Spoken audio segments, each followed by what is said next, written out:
My thinking was what we could do this morning is pick off three short thoughts for you. The first one is to talk about you guys. So the thought being there is, how can you be a better leader?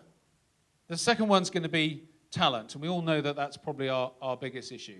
50 to 60% of your costs are based on your people. So we know, how do we get better at attracting and retaining our best people? And the last thought is going to be around clients, which is how can we build more profitable relationships with our clients. So the first one is about you, the leaders. Now, this is probably something which I spend most time with our clients. So I do a lot of coaching at chief executive and leadership level.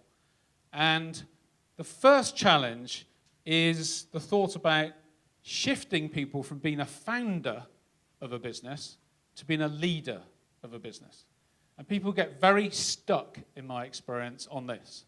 Because being a founder, you have all the emotion, you have all the control, quite often, which is a very different thing than being a leader of a business, which hopefully allows other people to do the management and development of the business.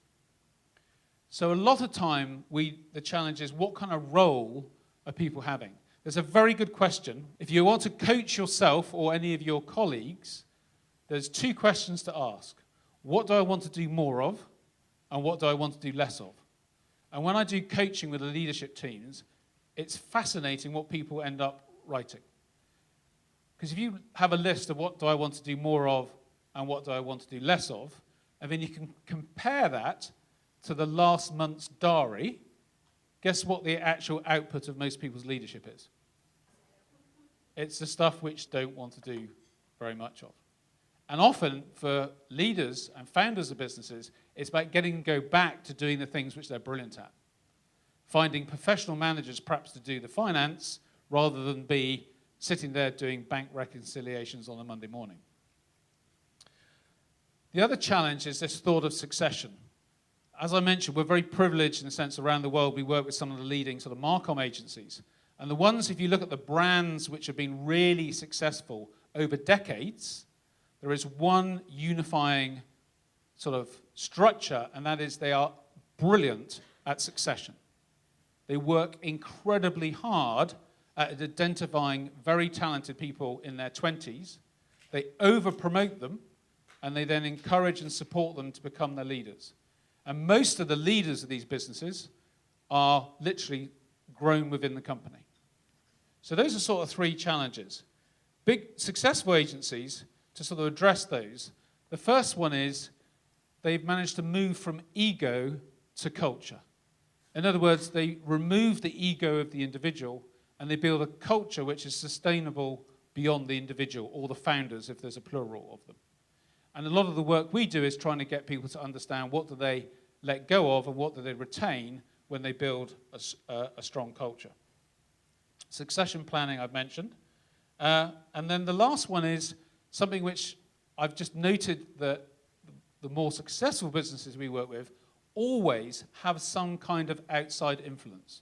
They have either an advisory board or a group of non-execs. They have a way of actually having a process regularly where they have people from the outside with a trusted relationship who challenge what they do. So 3 practical tips. The first one, in our organization, we have something called the 6 Ps. You may be able to see it. I'll read that. So the 6 Ps are people, product, which a lot of our clients don't spend enough time actually developing. Then there's perception, which is the outward-looking one, and pride, which is the internal one. Pricing and profit. And as leaders, we try and coach our clients as leaders to make sure that they use that as a checklist and make sure all 6 Ps are both resourced but also in balance with each other. And most of my experiences tell me that not always we're placing enough emphasis on all of the Ps. I'm not a great fan of business books, but I'm a great fan of Jim Collins. If you haven't read his work, read his work. As I mentioned, I'm not a great fan of business books, but his work is based on actual research. And he does this whole piece about why certain brands and certain cultures are more sustainable than others. And the pattern behind this, or the reason behind it, he claims, and his research demonstrates, is that it's all about what style of leadership is within that particular business. And he talks about level 4, well, there's 5 levels, but he spends most of the time comparing level 4 and level 5 leadership. I would encourage you, if you haven't read it, or you haven't remembered what it is, go back and reread it, because how to behave as a level 5 leader is materially different to level 4, but it seems from his evidence that level 5 builds more sustainable cultures. And lastly, there's a picture of Dr. Donna Rd, who's based in New York. Donna is a leading both academic but also businesswoman, and her great sort of skill is around talent. She was one of the partners at JP Morgan Private Equity, and she was the only one who didn't make a single investment. And her job was to nurture the talent within organizations. So one of her most successful ones recently was the coaching and developing the Instagram team. She also wrote recently a very good article which critiqued the recent recruitment of a new chief executive at Microsoft. So I encourage you to go to her site, read what she says. But one of the things she says when it comes to making critical decisions around succession and developing your culture is the idea of creating councils.